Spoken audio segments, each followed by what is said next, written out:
لله نحمده ونستعينه ونستغفره ونؤمن به ونتوكل عليه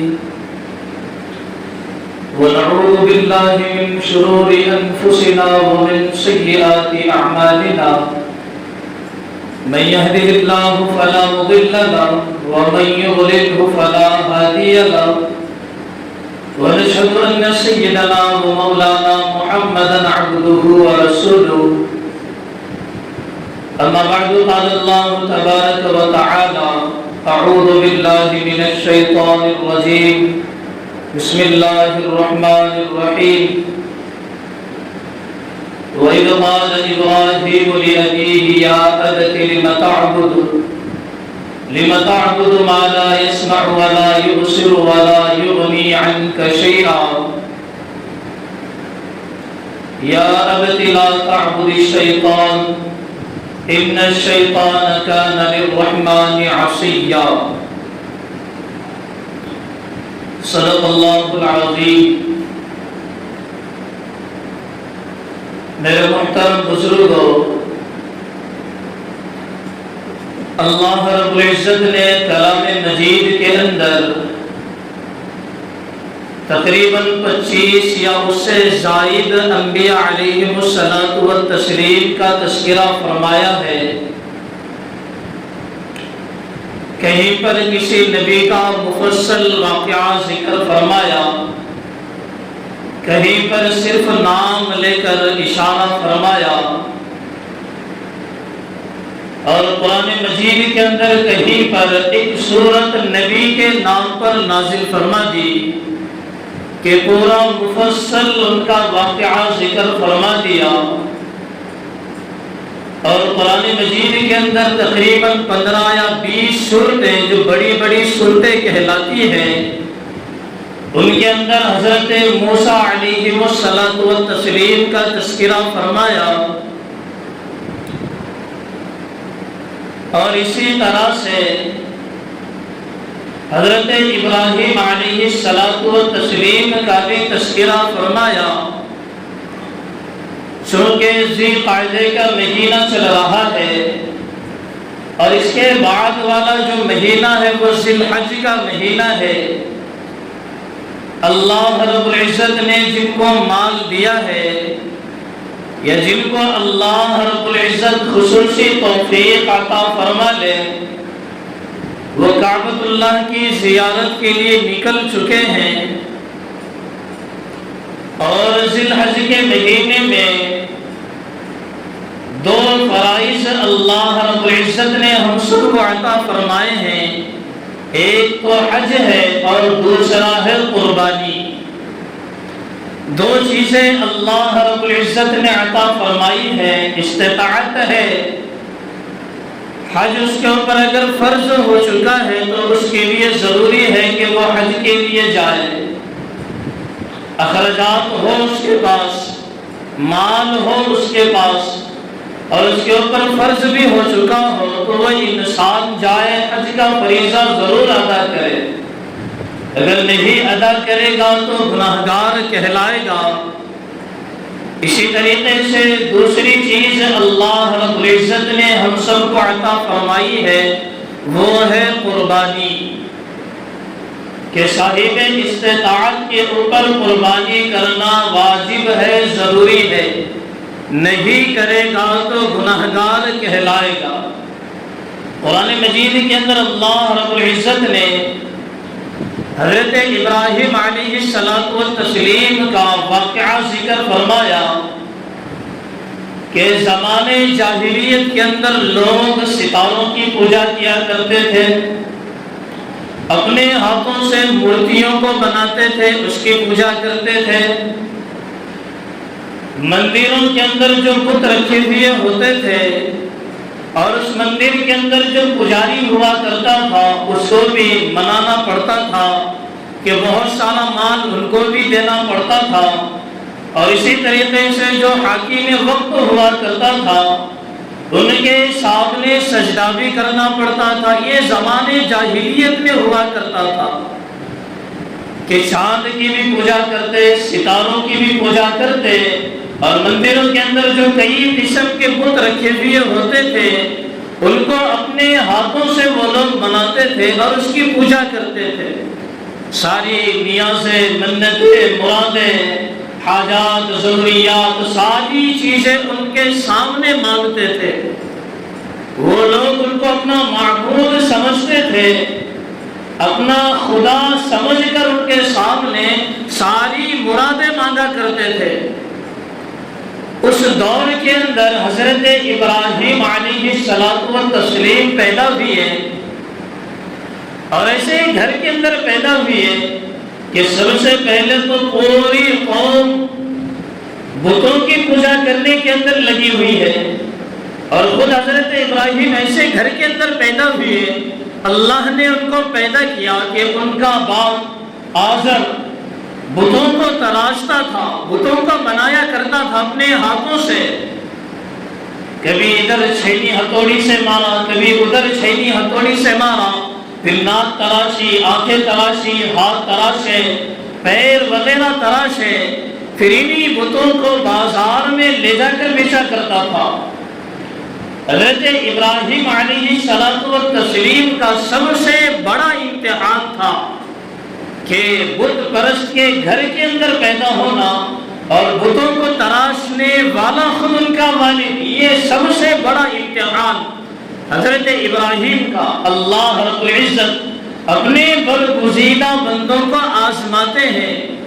آزمانے کا مطلب یہی ہے، امتحان لینے کا مطلب یہی ہے کہ دیکھنا چاہتے ہیں کہ بندے کے اندر کتنا صبر ہے، دیکھنا چاہتے ہیں بندے کے اندر کتنے کمالات ہیں۔ اللہ رب العزت کو ہر ایک چیز کا علم ہے، تو آزمانا کیوں؟ جب ہر ایک چیز کا علم اللہ رب العزت رکھتے ہیں تو آزمانا کیوں، امتحان کیوں؟ اس کا جواب یہی ہے کہ بندوں کو بتانا چاہتے ہیں کہ یہ جو بندہ ہے جس کو ہم آزما رہے ہیں، کہ اس کے اندر جو کمالات ہیں وہ کمالات ہم تمہیں بتانا چاہتے ہیں۔ اللہ کو ضرورت نہیں ان کے کمالات دیکھنے کی، اللہ کو پہلے سے معلوم ہے کہ بندے کے پاس کتنا صبر ہے، کتنا مادہ ہے اس کے اندر، کتنے کمالات ہے اس کے اندر۔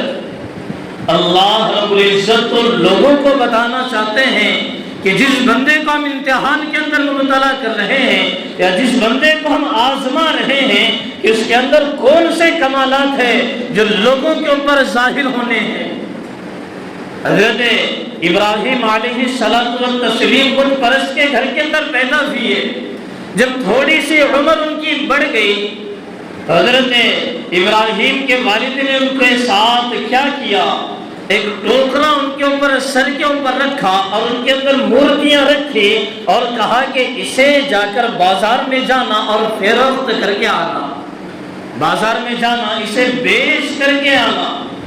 حضرت ابراہیم جاتے، بیچتے نہیں بلکہ واپس ویسے ہی لے کر آتے کہ ذہنوں کے اندر یہ خیالات ہے کہ جس کو میرے باپ نے بنایا ہے، جس مورتی کو میرے باپ نے تیار کیا ہے، وہ ہمارا معبود کیسے ہو سکتا ہے؟ میرے باپ نے چھینی ہتھوڑی سے اس کو تراشا ہے، ادھر چھینی ماری تو اف بھی نہ کیا، ادھر چھینی ماری تو بھی آواز بھی نہیں آئی، یہ کیسا معبود ہے کہ لوگ اس کے سامنے اپنی مرادیں مانگتے ہیں، منتیں مانگتے ہیں، یہ ہمارا معبود نہیں ہو سکتا۔ حضرت ابراہیم کی عمر آگے بڑھی، تھوڑے سے ان کی عمر 12 سال یا 11 سال کو پہنچی تو حضرت ابراہیم نے اپنے والد آزر کو سمجھانے کی کوشش کی، کہنے لگے اذ قال ابراہیم لأبیہ یا ابت لم تعبد، کہ اے میرے ابا جان آپ کس کی عبادت کرتے ہیں، کس کے سامنے اپنی مرادیں مانگتے ہیں، کس کے سامنے اپنے ہاتھوں کو جوڑتے ہیں، جس کو آپ نے خود تراشا ہے، جس کی ناک آپ نے بنوائی ہے، جس کے کان آپ نے بنائے ہیں، جس کے ہاتھ پیر آپ نے تراش کر اسے بنایا ہے، اور آپ اس کی عبادت کر رہے ہیں، اس کے سامنے اپنی مرادیں مانگتے ہیں۔ یہ جسم کے اوپر بیٹھی ہوئی ایک مکھی بھی نہیں اڑا سکتے، آپ کی حاجتیں کیسی دور کر سکتے ہیں، آپ کی ضروریات کیسی پوری کر سکتے ہیں؟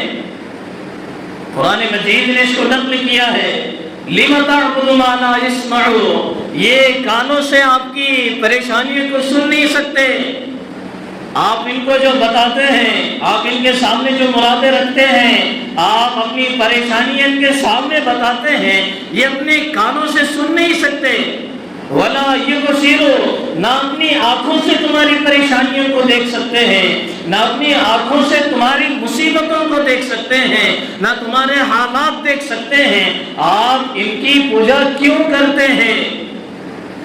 وَلَا يُبْصِرُ وَلَا يُغْنِي عَنْكَ شَيْئًا، نہ یہ کوئی چیز تمہیں دے سکتے ہیں، جسم کے اوپر سے مکھی بھی نہیں اڑا سکتے، یہ تمہاری حاجتیں کیسی پوری کر سکتے ہیں، یہ تمہاری ضروریات کیسے پورا کریں گے؟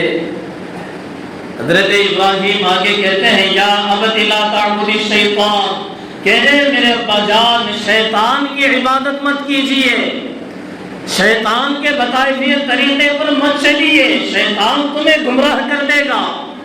یا ابت لا تعبد الشیطان، شیطان کے فرما بردار مت بنیے، شیطان تمہیں بدکار بنا دے گا، تمہیں گناہگار بنا دے گا، تمہیں گمراہی کے اندر مبتلا کر دے گا۔ وَكَانَ الشَّيْطَانُ لِلرَّحْمَٰنِ عَصِيًّا، اور شیطان تمہیں گمراہ کر کے، تمہیں بدکار بنا کر، تمہیں گناہگار بنا کر آخر کر تمہیں مار دے گا۔ آپ شیطان کی عبادت مت کیجیے۔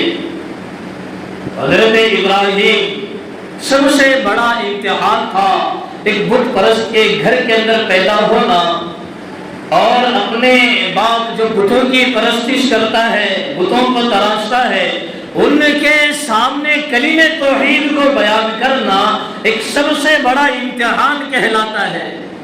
سب سے بڑا امتحان انسانوں کا وہی ہوتا ہے کہ اپنے گھر کے افراد کو دین اسلام بتانا۔ باہر چلتے پھرتے ہر انسان ایک دوسرے کو دین اسلام بتاتا ہے، نمازوں کی دعوت دیتا ہے، ہر ایک چیز کرتا ہے، اور سب سے بڑا امتحان تو وہی ہوتا ہے کہ اپنے گھر کے جو افراد ہیں ان کو دین اسلام بتانا، یہ سب سے بڑی چنوتی ہوتی ہے۔ گھر کے افراد کو انسان نہیں بتاتا دین اسلام، گھر کے افراد کو نمازوں کی دعوت اپنا انسان نہیں دیتا، گھر کے افراد نہیں دیتے۔ نماز کے لیے بغل سے اٹھ کر آتے ہیں، لیکن بازو میں جو انسان سویا ہوا ہے اسے جگانے کی ہمت ہمیں نہیں ہوتی۔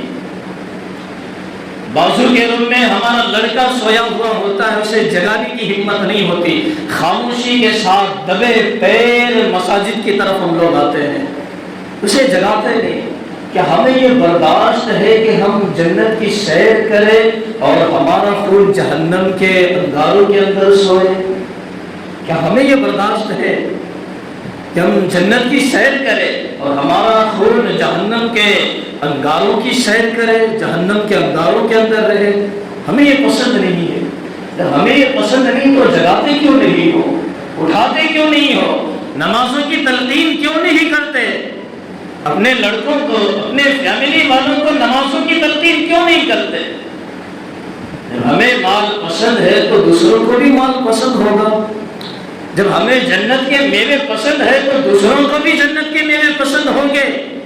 جب ہم نماز پڑھتے ہیں دوسروں کو نماز پڑھنے کی تلقین کیوں نہیں کرتے؟ کہ اس کی نیند خراب کرنا تمہیں گوارا نہیں ہے۔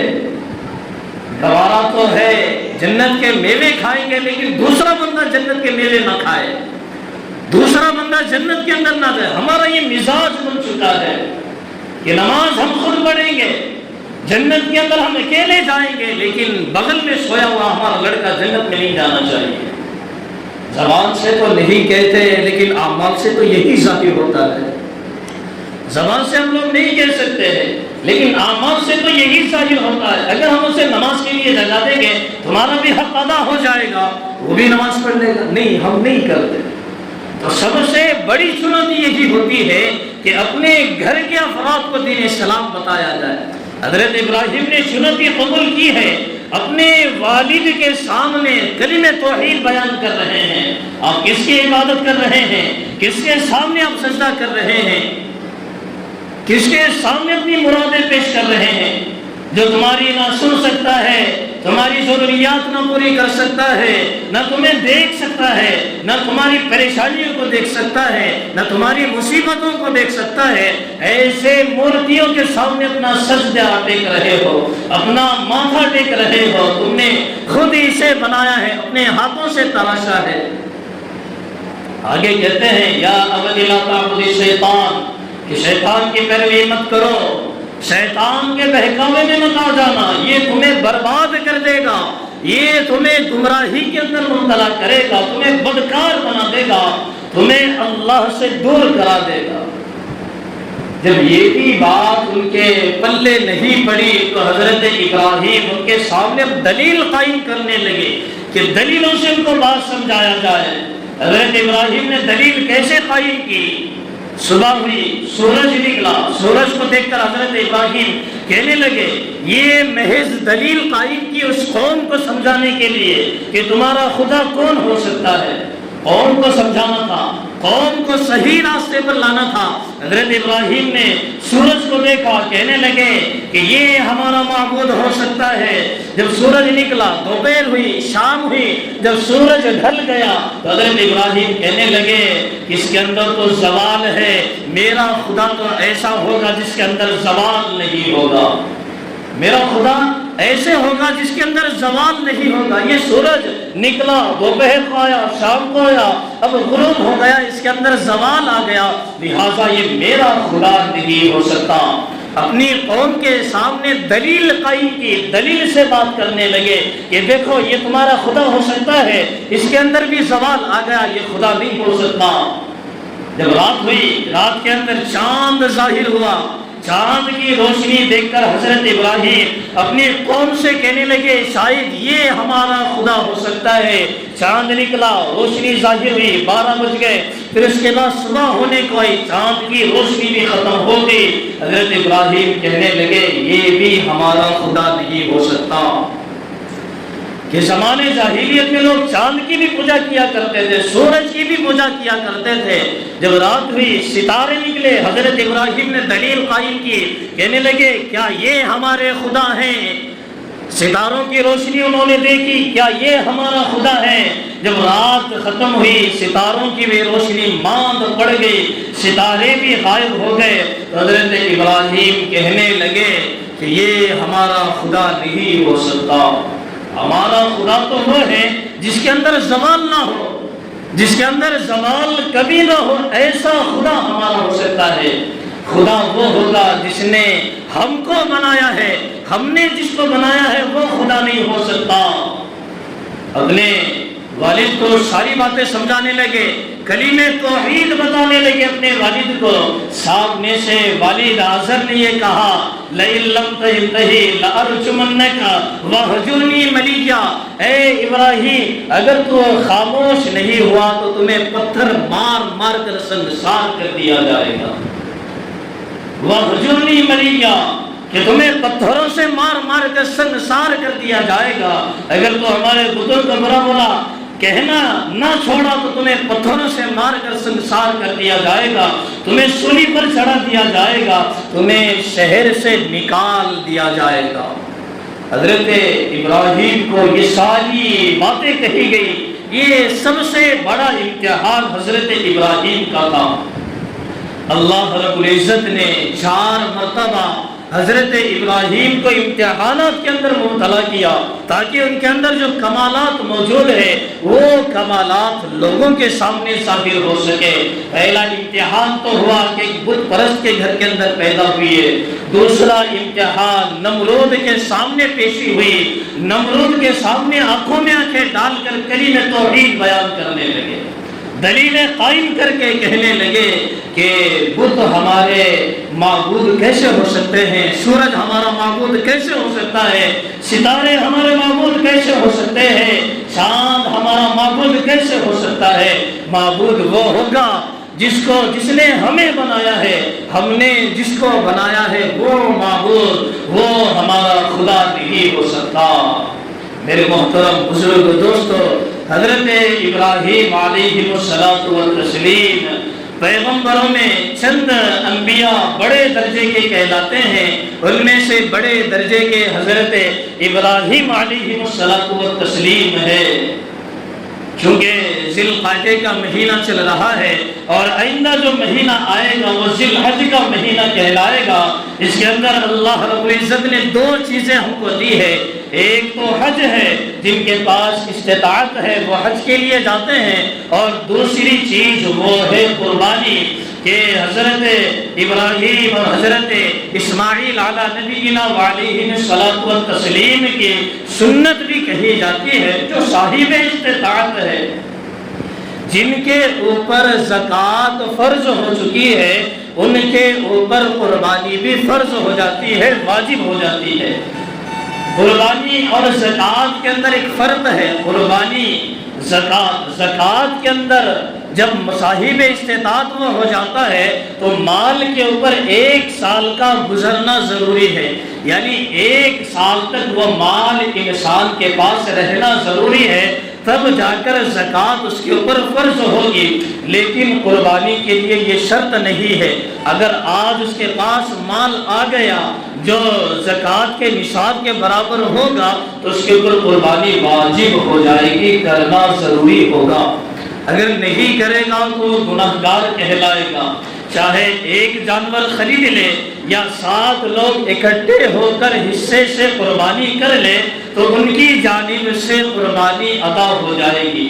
اب ہمارے ذہنوں کے اندر ایک سوال بہت تیزی سے دوڑتا ہے کہ پچھلے سال ہم نے قربانی کی تھی یا حصہ لیا تھا، کیا اس سال بھی ہمارے اوپر قربانی واجب ہوگی؟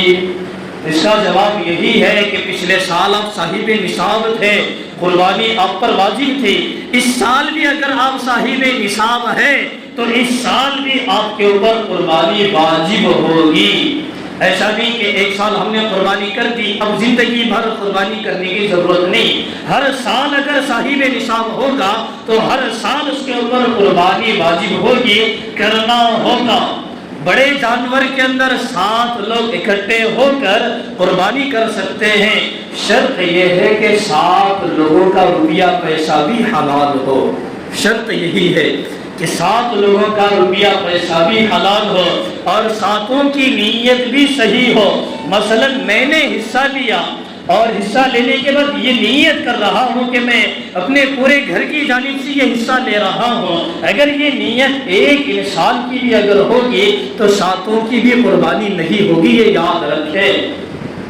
اگر ایک انسان کا بھی اگر حرام مال سے اگر اس نے حصہ لیا ہے تو 7 کی بھی قربانی نہیں ہوگی، ایک انسان کی بھی اگر نیت خراب ہوگی تو 7 کی بھی قربانی ضائع چلی جائے گی۔ اس لیے بڑے جانور کے اندر جو حصص لے رہے ہیں وہ بھی اپنی نیتیں درست کر لے، اپنا حلال مال سے حصہ لے۔ اسی طریقے سے قربانی کے جانور کیا ہے تو بکرے کی اور بکری کی اور دمبے کی، بھیڑ کی، اور اسی طریقے سے گائے، بیل، بھینس، بھینسا، اونٹ، اونٹنی، ان کی قربانی کی جا سکتی ہے۔ اگر ان کی عمر کی اگر بات کی جائے تو بکرا، بکری، دمبا، دمبی، بھیڑ، بھیڑا، ان کی عمر 1 سال ہونی چاہیے، ان کی عمر 1 سال ہونی چاہیے۔ اگر کم کا ہے، دیکھنے سے ایسا لگتا ہے موٹا تازہ ہے، دیکھنے سے لگتا ہے کہ 1 سال کے اوپر کا ہے تو بھی قربانی جائز ہو سکتی ہے، لیکن دیکھنے سے لگے کہ وہ 1 سال کا ہے۔ اسی طریقے سے گائے، بیل، بھینس، بھینسا، اونٹ تو 5 سال کا ہونا ضروری ہے، یہ بیل، بھینس، بھینسا اور گائے ان کی عمر 2 سال کی ہونی ضروری ہے۔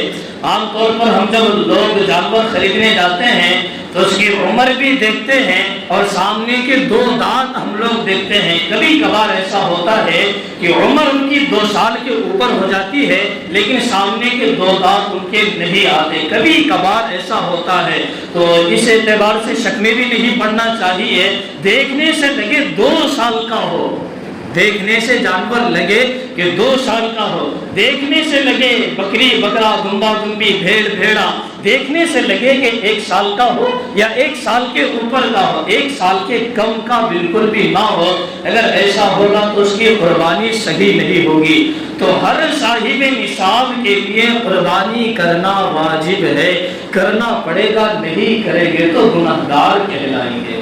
اللہ تعالیٰ ہم سب کو کہیں بھی باتوں پر عمل کرنے کی توفیق عطا فرمائے، جو حضرات سنت نہیں پڑے وہ سنت ادا کریں۔